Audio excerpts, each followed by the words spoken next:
Ai, Mombasa road yote, Bellevue hakuna. Sasa nikaingia hapa kidogo. Mafuta hakuna. No lifeline yet for Kenyans running on empty. Hata mkifunga barabara hawezi piga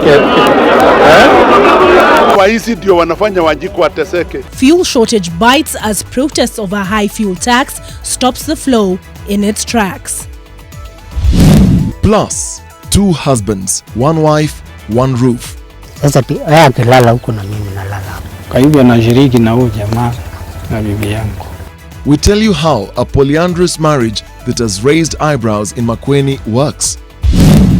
Also tonight, we must put the facts on the table the way they are. If they are white, we say they are white. Parliament digs into unsavory bribery claims that watered down the sugar report and its reputation. NTV Tonight with Dennis Okari and Olive Burrows. We start off our broadcast from the Nation Center, and also you can catch us live, that is ntv.co.ke/live, on Twitter, Facebook and YouTube. That's NTV Kenya. My name is Dennis Okari and our sign language interpreter is David Agondoa.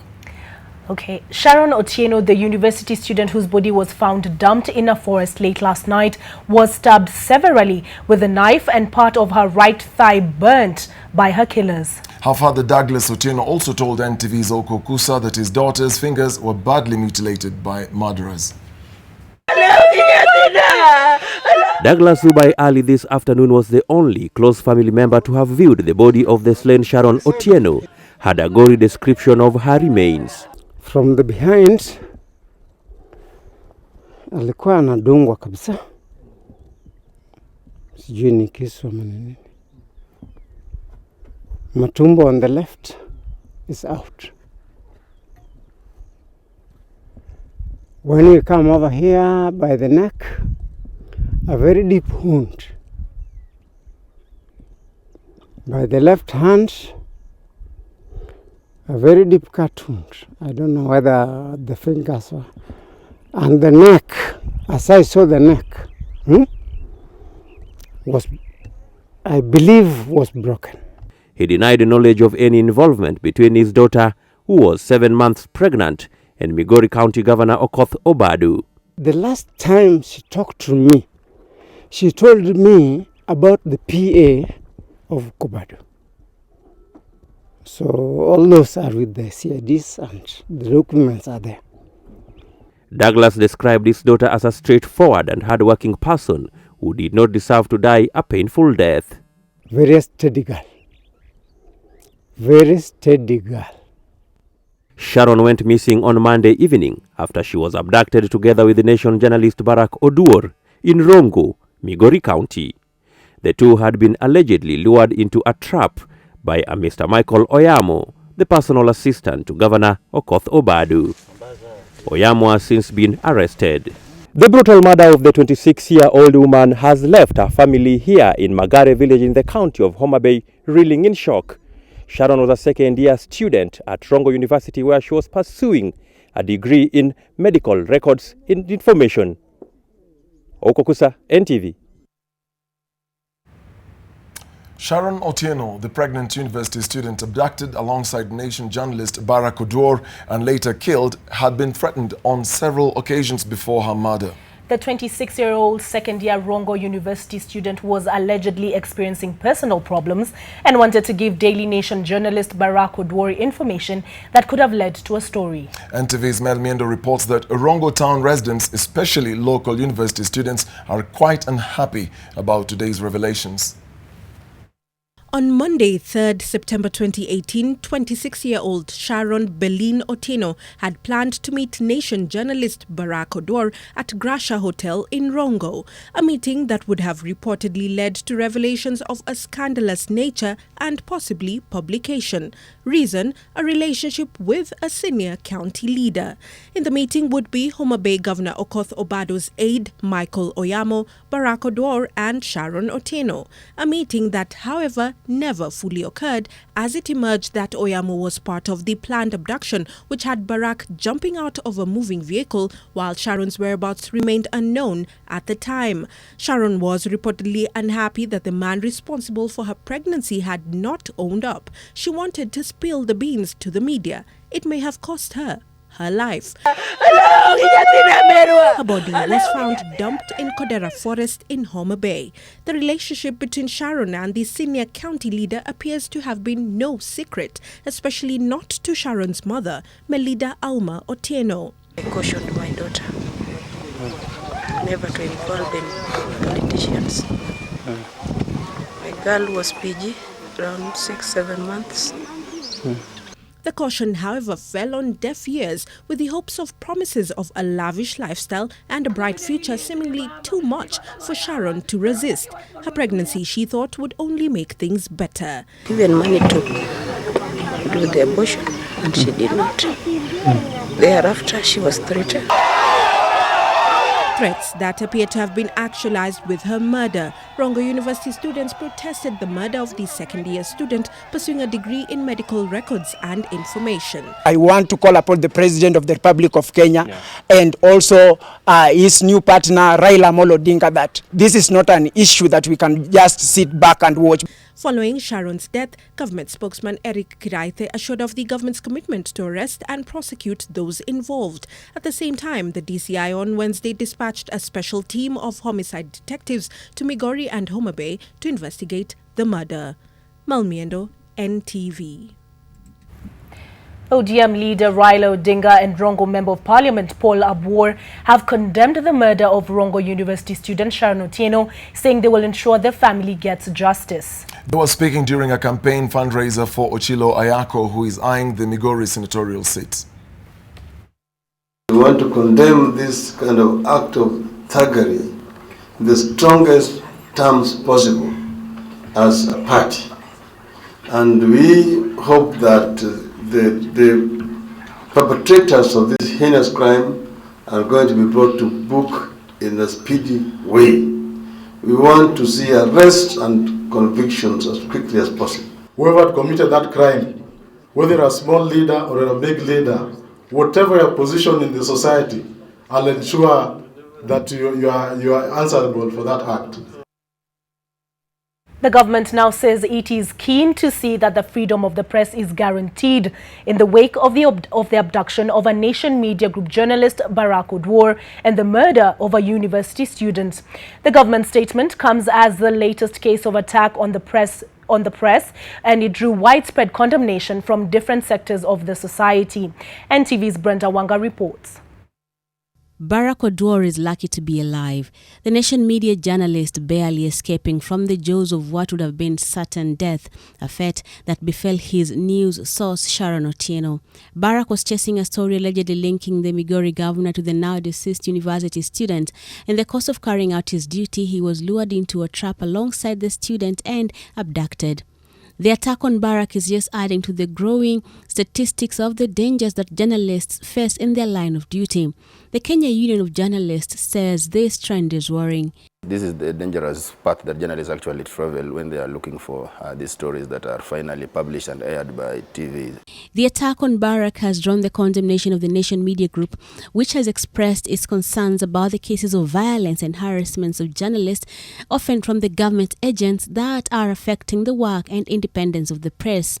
The same sentiments have been expressed by the Kenya Editors Guild. In a statement, the Guild's chairman says, and I quote, that the Guild condemns in the strongest terms possible the emerging trend where hitmen and functionaries working for powerful forces in politics and administration have attacked journalists in order to intimidate them with the aim of stopping them from doing their job. End of quote. Barak's attack comes in the wake of a string of attacks against journalists in their line of work. Just last week, another NMG journalist was roughed up and arrested while filming a story at the Muranga Water Company. Where, boss? What is happening? You tell me Prior to that, mid-August, 2 journalists, again from NMG, were arrested while covering the encroachment of the beach during a construction of a hotel at the coast. These attacks, however, pale in comparison to the manhandling and injuring of journalists covering the deportation of ODM's Miguna earlier in the year. It is these incidents that the KUJ says have contributed to the erosion of media freedom in the country. According to the Reporters Without Borders report, press freedom in Kenya has been diminishing with the passing years. Out of 180 countries ranked, Kenya stands at position 96 this year, a drop from 95 last year. The trend has been on the negative slide for the last 5 years. The highest score for Kenya in that period was in 2013, when she scored a high of 75. The scores have been declining since, with 2015 ranking as the worst in press freedom in Kenya in recent times. When journalists are attacked, it means that these journalists, first of all, they are not going to cover very sensitive stories, especially investigative journalism actually is going to die. And that is at the core of journalism. So if journalists cannot investigate very sensitive stories in the society, then our level of press freedom actually is going to go down. This trend also seems to have seeped into the neighboring Uganda while covering the Bobi Wine arrests. Well, the government itself now says that the abduction of journalist Barak was actually a case of attempted murder and has promised to move expeditiously to investigate and prosecute all those involved in this act. At the same time, it says that it will do what needs to be done to ensure that the freedom of the press in the country is upheld. Brenda Wanga, NTV, Nairobi. Now to the fuel crisis. Fuel stations in many parts of Nairobi and the country have depleted their fuel reserves and only few remain in operation. The strike by fuel distributors ran into their third day, with the makings of a fuel crisis slowly taking shape. The distributors are protesting this levying of 16% VAT. NTV Zainab Ismail with the developments. Motorists in Nairobi have now been forced to go fuel hunting, with most outlets running dry. Sasa nimekuja hapa nimekuta hakuna mafuta, sio hapa mafuta hata sijui nini. Tena nilienda asubuhi nimeshukuka, nimepata tu mafuta petroli moja na mimi ndio kwa mwisho. Mombasa road yote Bellevue hakuna. Sasa nikaingia hapa kidogo. Mafuta hakuna. Only a handful of stations within the capital have this precious commodity. Even this fuel truck has apparently run out of fuel. And as the protests by fuel distributors and drivers entered its third day, a fuel crisis began to take shape. Even Permanent Secretary in the Ministry of Energy, Department of Petroleum, Andrew Kamau, could not convince distributors gathered here. Hata mukifunga barabara, hawezi piga Mbona magari yanapita? Kwa sababu ya hiyo pia. Lakini mpaka tungoje. Ndio hivyo tumefanya kungojea. Mimi nimemaliza kwa sababu tumpatie rais chance. The PS's efforts to urge the dealers to be patient fell on deaf ears. He had no option but to leave the meeting prematurely. Following that brief face-off, GSE officers were deployed with a warning to the independent petroleum distributors that they risked being arrested. They were asked to leave the area by 5 p.m. today, or risk having their fuel trucks impounded and anyone found barricading the place arrested. PS Kamau had earlier also warned dealers and transporters who blocked the road leading to the Konza depot that their actions are tantamount to economic sabotage. Fuel truck drivers who had their vehicles grounded in Malili, Makueni County say they too had to work in solidarity with their colleagues or risk being punished. Sasa vile hao watu walisikia hapa magari zinabeba wakakuja kuanza. Nilisikia ni kama wanakuja kuangalia magari zenye zinabeba. Kwa hivyo tukahofia wanaweza kuja kuleta vurugu hapa. And in solidarity, even transport operators in Wajir County joined the nationwide strike, calling for immediate intervention. Tuna serikali ama hatuna serikali? Ni mapandiko za maboti na maandishi tu zimejaa ati tunalindwa haki yetu, ilhali tumesahauliwa kabisa. By Thursday morning, it is anticipated that most petrol stations within Nairobi would have completely depleted their reserves. Motorists and commuters might be forced to find alternative modes of transport, with most petrol stations running out of fuel, and the situation is set to worsen if a solution is not found soon. Zainab Ismail, NTV. Would like to hear your experiences fueling. You can send us a message and your response to that story on NTV Kenya, that is on Facebook or Twitter or even Instagram. The story of Rael Mukeku, a woman living in rural Makueni County with her 2 husbands, stirred public debate this week. NTV visited Rael and discovered the life that the 3 adults are leading is one that they never anticipated, but were however forced to settle for when misfortune struck and the obligation of raising their 7 children was too hard for the original couple to handle. Charity Mwangi has the details. 35-year-old Rael's life reads like a soap opera. 2 men, one on her right and the other on her left, competing for her affection. Her supple skin and beautiful features bring one to understand the attraction. She smiles and reveals a perfect set of pearly white teeth, adding on to her beauty. Na unapenda nini kuhusu Rael? Ni nini ilikupendeza?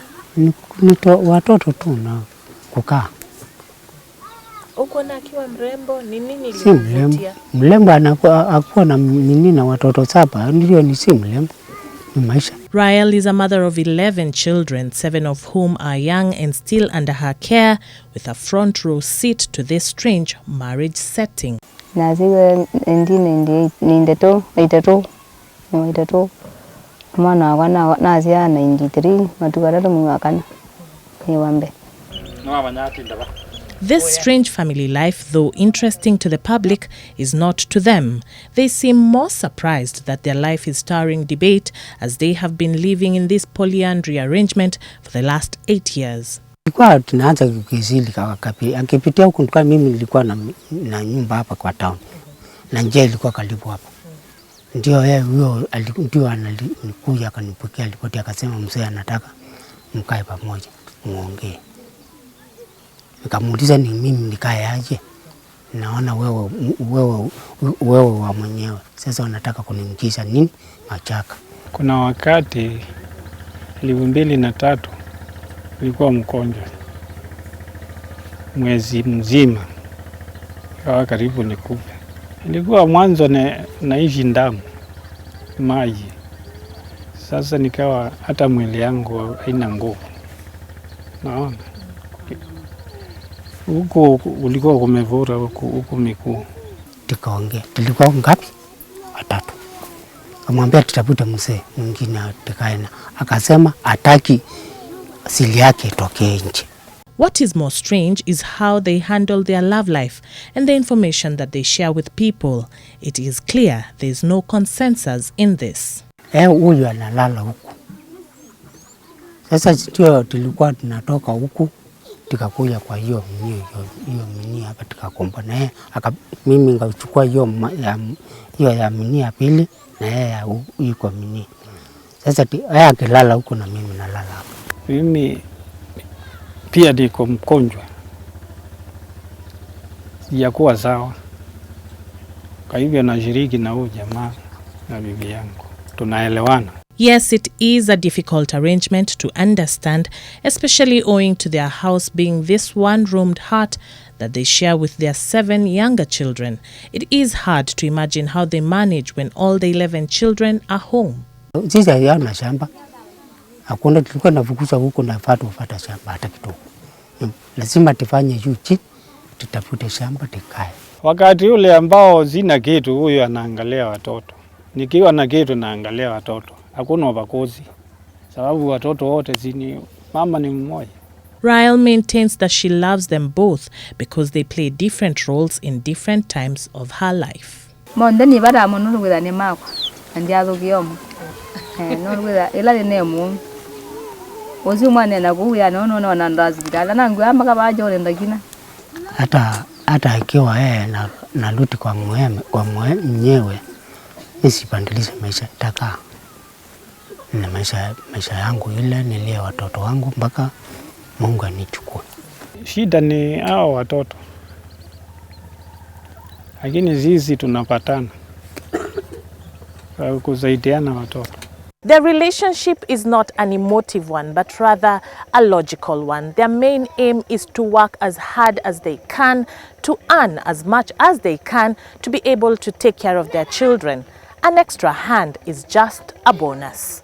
Charity Mwangi, NTV. NTV Tonight takes a short break. We'll be right back.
Thank you for staying with us.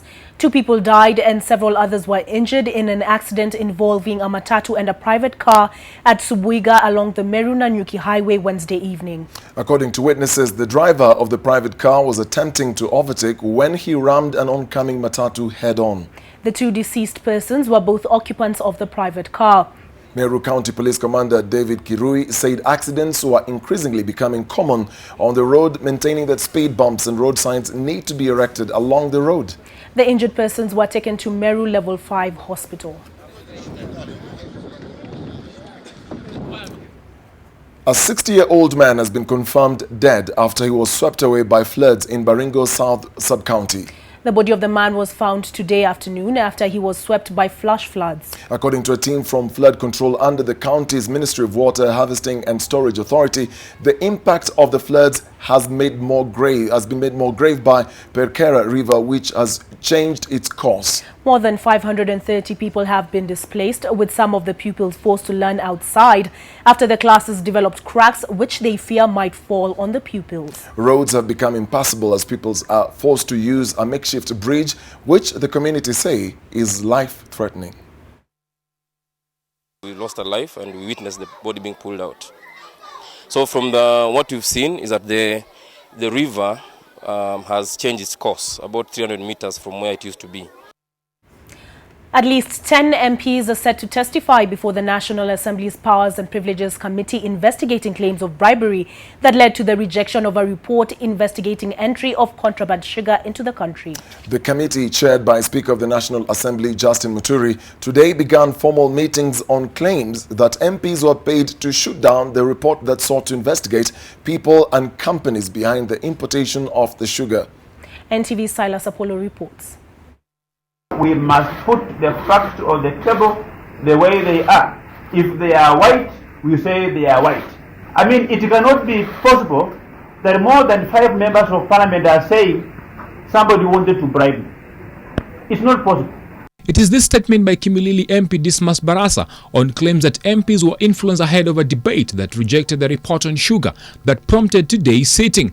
The August House had on several sittings failed to reach a conclusion on the contents of the sugar that was imported into the country, the companies and people responsible. I beg to move the motion. Debates were marred with nothing short of claims and counterclaims between Leader of Majority Aiden Duale, his minority counterpart John Mbadi, and members of the Joint Committee of Trade and Agriculture co-chaired by Kanini Kega. A baby who was alive, a baby who was breathing, I gave it to the members of parliament who were on the floor of the house. But when I came back, the baby was dead. So who killed the baby? It is not me. It is the members of parliament who killed the baby. And it is very, very, very unfortunate. Kanini Kega should admit that he did not steer this joint committee the right way. And today, the Powers and Privileges Committee held its first meeting with the discussions centered on the conduct of MPs and the members of the Joint Committee. Even though today's meeting, the first on the sugar probe, was a closed-door affair, some members told NTV that the meeting will consider those who made the bribery allegations to provide information before the committee. This will be done through a public hearing, which is to be held in 2 weeks. The public hearing will also be open to other members of the House willing to give their side of the story on the bribery claims.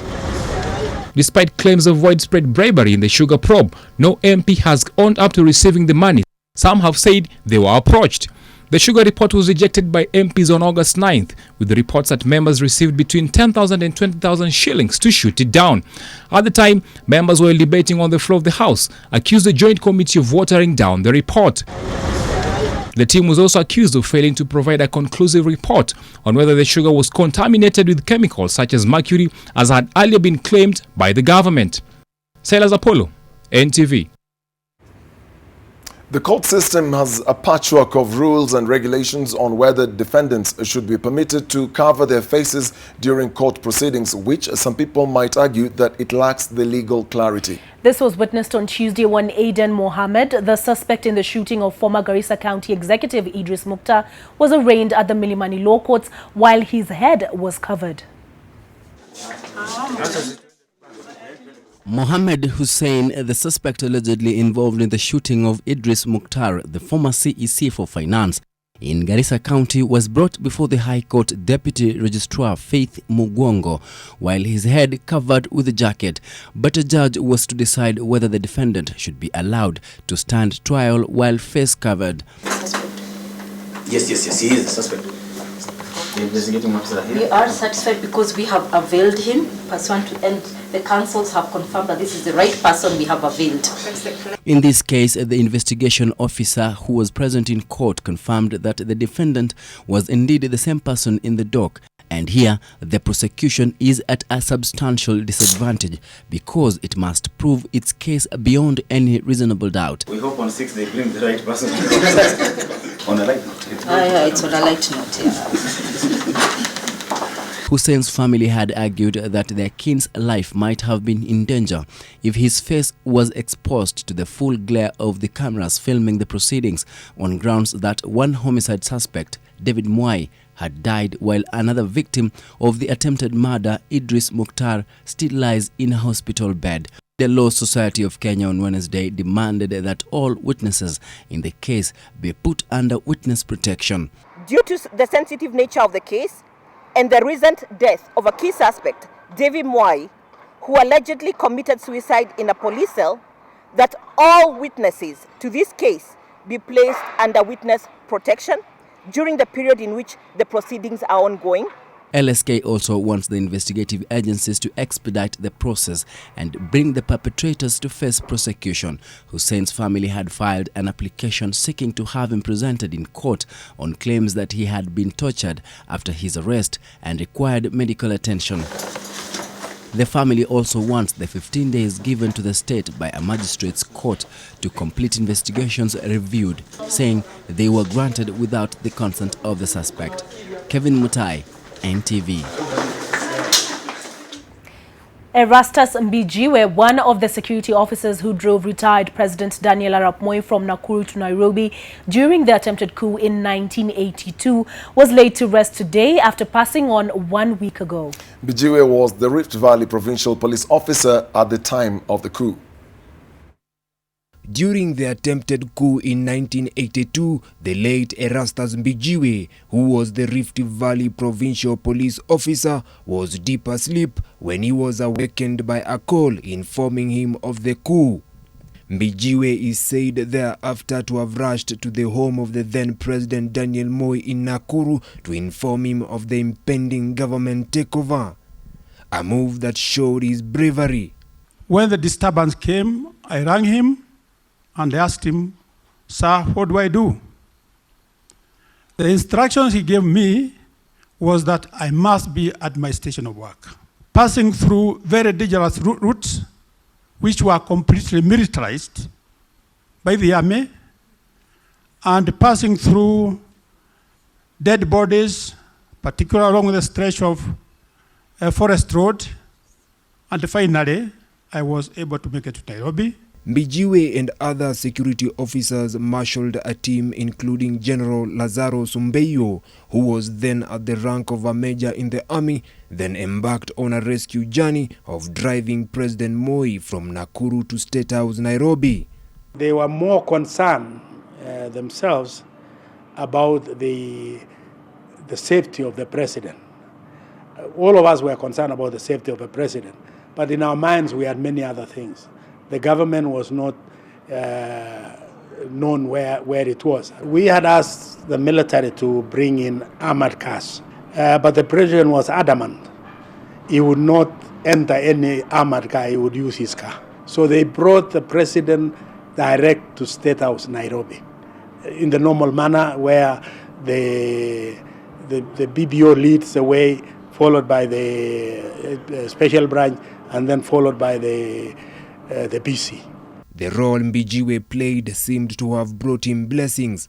After the incident, President Moi promoted him to be the commandant of the General Service Unit, where he served for 7 years. By the time of his death, Mbijiwe had served the Kenya Police Force for 36 years before retiring in 1987. The 1982 attempted coup lasted for less than 12 hours, with its lead mastermind, Senior Private Hezekiah Ochuka, purportedly being president for less than 6 hours. Vincent Odur, NTV, Nairobi. And from that story, we take another short break. But I'll be back with the business news.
Oil marketers may be slapped with a 306.8 million shilling tax demand following their failure to charge customers value-added tax as soon as the levy came into force.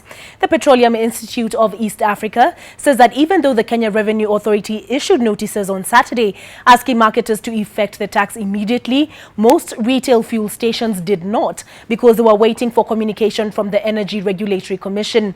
As a result of the delay, KRA lost 90 million shillings on diesel, 190 million shillings on petrol and 12.7 million shillings on kerosene in those 2 days that the tax was not effected. Officials from the Energy Ministry, the Energy Regulatory Commission and Kenya Power today appeared before the Senate Committee on Energy to answer to queries of high cost of power in the country. Led by Energy Ministry Principal Secretary Joseph Njoroge, the officials had a tough time explaining to the committee why there are so many taxes levied on the new electricity tariffs and what they are doing to reduce the cost of power in the country. What we want to understand is all these taxes. I want to give you a good example here. If I am a prepaid customer paying a token, you are paying 2,000. What I understand from these 2,000, I am only getting units of 1,424 shillings. 600 is going to you, to the ministry, to Kenya Power. Nothing has been done to these taxes as far as the new tariff and the old tariff are concerned. The taxes have remained the same. And the reason why the taxes have remained the same, Chairman, is because IRC does not have any mandate to touch the VAT. The VAT can only be reduced if Treasury or Kenya Revenue Authority allows the VAT to be reduced. Although the Lake Turkana wind power project is expected to begin injecting power into the national grid next week, there is no precise estimate of the amount of power that it will be producing despite the testing that has been ongoing.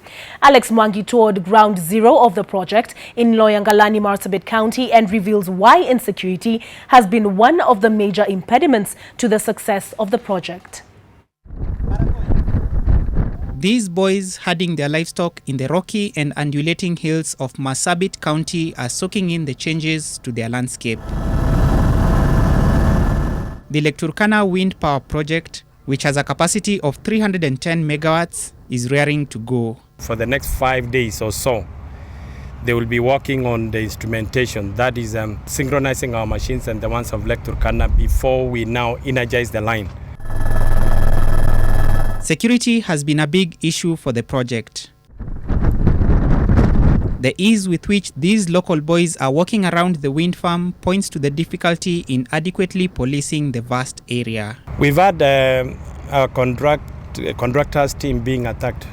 Even latest about is it 3 weeks? Yeah, 2 weeks ago. 2 weeks ago. I mean, they are being fired on, shot at around just here. Barago is almost 100 kilometers from here. Almost 100 kilometers from here. I sought to find out the level of output that has been realized so far from initial testing. That is what I'm saying, we don't know.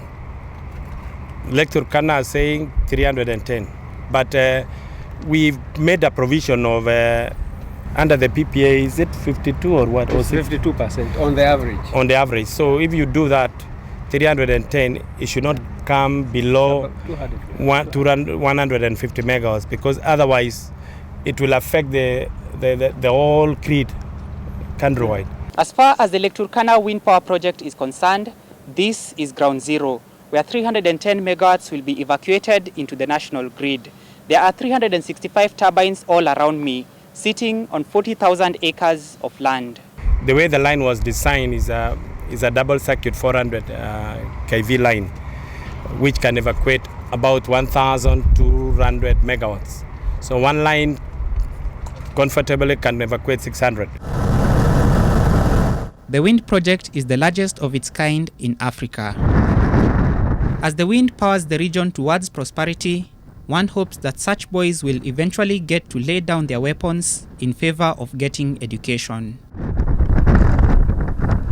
Should that happen, It will be real development for the locals arising from the expansive wind project. Alex Mwangi, NTV. Alex Mwangi was one of those in that story wearing the hard hats. Deputy President William Ruto has asked leaders to engage the Commission on Revenue Allocation in order to resolve the disputes emerging from the new formula for sharing the Equalization Fund that is meant to assist marginalized counties. Speaking during the opening of an arid and semi-arid lands conference in Malindi, Ruto said the government is willing to take on board suggestions to resolve the stalemate over the formula. The formula has now increased the number of eligible counties from 14 to 34, which puts the number of marginalized counties at more than half of the total number of counties nationwide.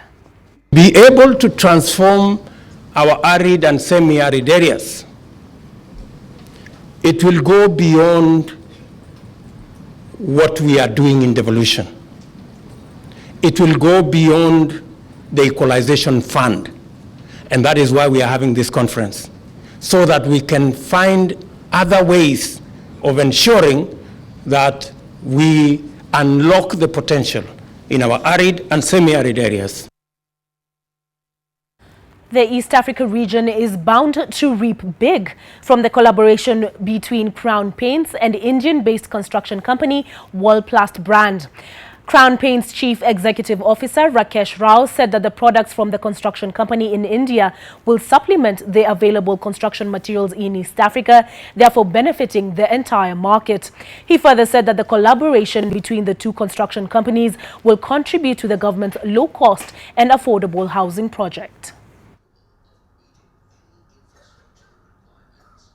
Crown has maintained leadership of 60 years. Maintain leadership of innovation of 60 years in these countries, and provide value-added services to client. And our customer base is so large, and the trust which have and loyalty which customer which we have among in Kenya. African countries and their leadership have been challenged to invest in small-scale farmers in order to reduce poverty levels in rural areas. Giving examples of Rwanda, Ethiopia and Morocco, who have been able to reduce the poverty levels by up to half within 25 years, heads of state have been called upon to offer political will for the farmers to flourish and reduce dependence on government. Kennedy Mureithi is in Kigali, Rwanda, and has filed this report. The 2018 Africa Green Revolution Forum has kicked off in Kigali, Rwanda, with African countries set to discuss the future of small-scale farmers and their role in spurring growth on the continent. The four-day forum brings together government officials from African countries and specialists in agricultural matters from the world over. This is in an effort to call on the continent's leadership to take charge and drive the continent in feeding itself. We actually need to not just talk about technologies and how they could change farmers' lives, but we also need to talk about how those things come together from a leadership perspective. Rwanda and Ethiopia have been lauded for their efforts in investing in small-scale farmers in an effort to reduce poverty levels by nearly half due to strong political will. We need a strong commitment to implement strategies that we already have in place in most of our countries. The critical problem in getting agriculture moving in African countries now is the lack of experienced personnel in the key positions in government which are essential to rapid growth in agriculture. Under the theme Lead, Measure, Grow, the forum seeks to enlighten other African governments on the importance of investing in agriculture as a key driver to reducing poverty levels.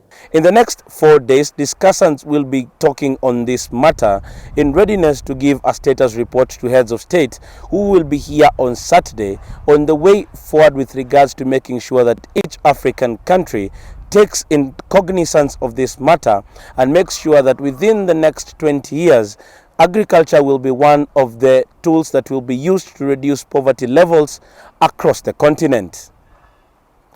Kennedy Mureithi, NTV in Kigali, Rwanda. Business is done, but I'm not, and here are the financials. In association with the University of Nairobi.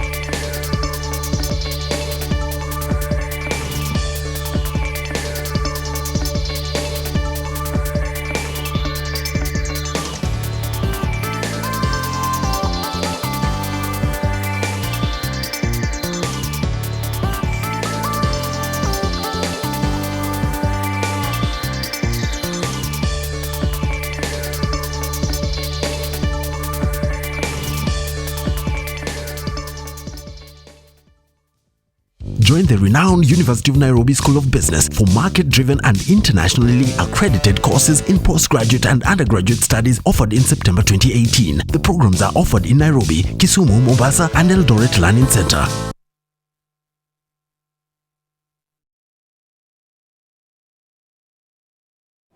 John suffers from indigestion. His twin James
Welcome back.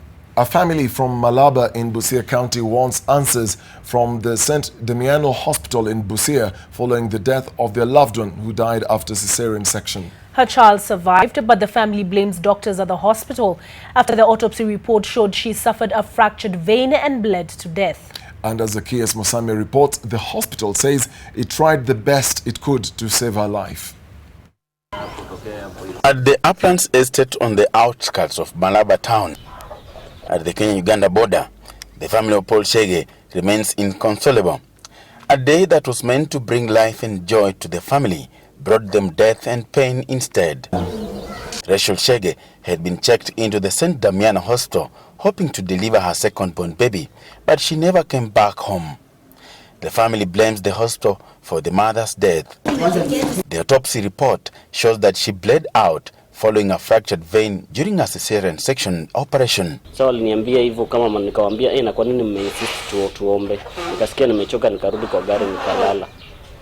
Kama nimelala hivi nisikia kuja wakinigongea mlango akaniambia naitwa. Tukaingisha huko theater.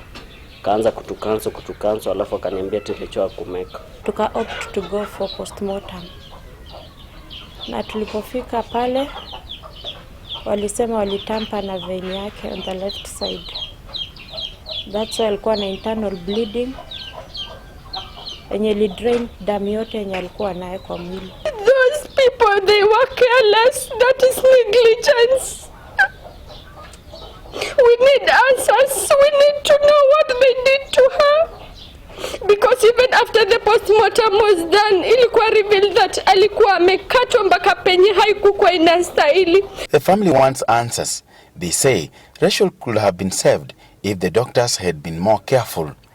The hospital has, however, denied claims of negligence, saying it tried the best it could to save the mother's life. So as we are crying for the government, the county government of Bungoma, at least we check on the hospital, its qualification. Because even the other day, kuna patient alikufa, mama tu akigive birth, na akacha twins behind. The family of the deceased believe that their daughter could still be alive if only the doctor in charge of the operation was competent and careful.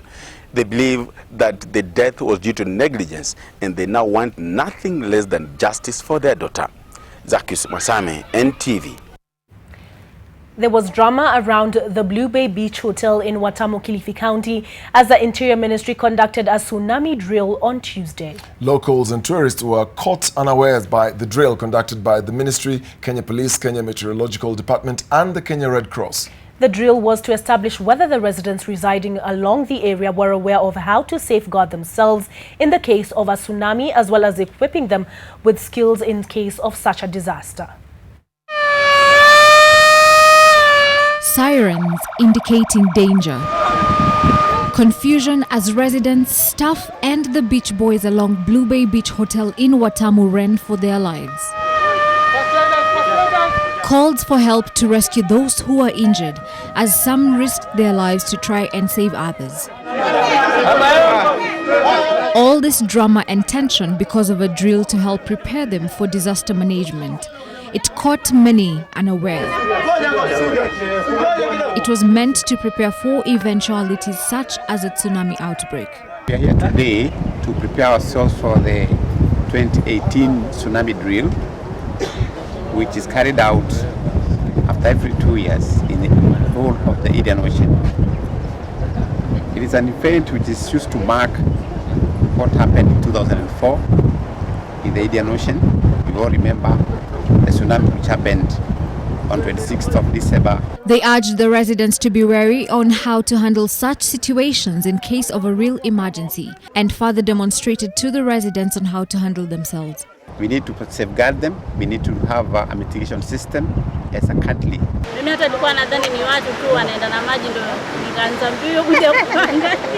The drill not only takes place in Kenya, but is also carried out in other countries within the Indian Ocean coastline. In Kenya, the exercise is expected to happen after every 2 years. Helen Aura, NTV. Very interesting story there by Helen Aura. In the event that we had a tsunami and we are here in studio, do you know what you will do? Run? Run. Yes. Is the natural way of anyone doing it. I went for some training. Is that run or drown? No. You can run. Well, others, you'll end up drowning anyway.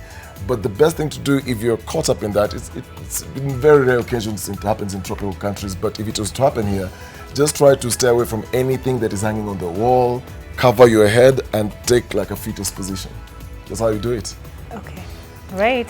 We're taking a short break and I'll be back with sports.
Time now for sports. The preparations for Kenya's Africa Cup of Nations 2019 qualifier against Ghana on Saturday are not smooth sailing. From only 24 of the 38 players called up actually showing up for training to a pitch the head coach Sebastian Minye termed as unsatisfactory to a key player in David Calabar Owino suffering a knock in training. And as Warode Kiru reports, the Harambee Stars coach is already talking of AFCON 2021. After calling up 38 players, national football team head coach Sebastian Minye has been forced to name all the 24 players who made it to camp in his 24-man squad ahead of the 2019 Africa Cup of Nations qualifier against Ghana on Saturday. What is interesting is to have this morning 24 players and to have your full team because I don't want to speak about the player who are absent. But asked about Captain Victor Wanyama not honouring his call-up, having just returned to training from injury with his Tottenham Hotspur side, Minye had a lot to say. If he's coming now, it's too late. I can see we need to improve also the level, the professional level. Probable stand-in captain David Calabar Owino sustained a knock in the Wednesday morning training session and is now on injury out for Saturday. This as Kenya #1 goalie Boniface Oluoch has not reported to camp, leaving the coach to make a decision. For next game, I have 3 goalkeepers. I think it's not a secret. It will be Matasi. While Harambee Stars were losing 2-1 away to Sierra Leone, Ghana began their campaign with a 5-0 thrashing of Ethiopia. And Coach Minye has moderate expectations from his charges on Saturday, preferring to look further ahead. See, to build a good link up for the team, you need time. I'm not here only for one shot. For Ghana, we try to build something for AFCON, next AFCON, but maybe AFCON 21, With Kenya last having made it to AFCON 14 years ago, the Harambee Stars players are aware of the magnitude of the challenge. And like I said, we are really going to give it a good shot because it's a vital game in our qualifications. For sure game itakuwa tough. Ghana ni team experience, iko na experienced players, mature. Sisi nadhani kitu inaweza kusaidia tu ni mentality. The Black Stars of Ghana are scheduled to arrive Thursday evening for the match to be played Saturday at Kasarani starting at 4 p.m. Coach Sebastian Minye has his work cut out as Kenya takes on Ghana in an AFCON 2019 qualifier. But for Coach Minye, who is playing his first competitive match in the country, he seeks more time to build a team for the future. Warode Kiru, NTV, Nairobi. It is that time of the year when athletics fans globally anticipate a world record in a marathon major as elite athletes line up for the Berlin Marathon. Among those who will be chasing a world record time on the streets of Berlin next weekend is Wilson Kipsang, who spoke to Lloyd Songoi on his preparations. Yes. Former marathon world record holder Wilson Kipsang, who is also the 2017 Tokyo Marathon champion, is feeling good about his current form. This is refreshing given that Kipsang pulled out of the Berlin Marathon last year and out of Tokyo Marathon earlier this year. My preparation has been going on very well. This time I've really focused and prepared fully, just at E10. So I think E10 is good, altitude, and all has been going on very well. I have no problem. So I'm really looking forward. Kipsang, who broke the world record in Berlin in 2013 in a record time of 2 hours, 3 minutes and 23 seconds, is delighted to be back on familiar grounds. Berlin is a fast race and I've competed there, broken the world record. And the focus for this year's Berlin Marathon is that one is I'm trying to run my personal best. The E10-based athlete will have to outsmart Olympic gold medalist Eliud Kipchoge, who is also eyeing the world record, as well as Eritrea's Zeisanei Tadase and Kenyans Geoffrey and Emmanuel Mutai. Of course, we shall be running on a schedule of world record. I want to really try my best to see if I can still break the record for the second time. Kenyan Dennis Kimeto is currently the world record holder in the men's marathon with a time of 2 hours, 2 minutes, 57 seconds set at the 2014 Berlin Marathon. Luis Wangoi, NTV Sports, Eldoret. Marathon Olympic gold medalist Eliud Kipchoge is seeking to break the world marathon record when he runs in this year's Berlin Marathon. Speaking during the announcement of the renewal of his Isuzu D-Max brand ambassador partnership, Kipchoge stated that his preparations have been really good.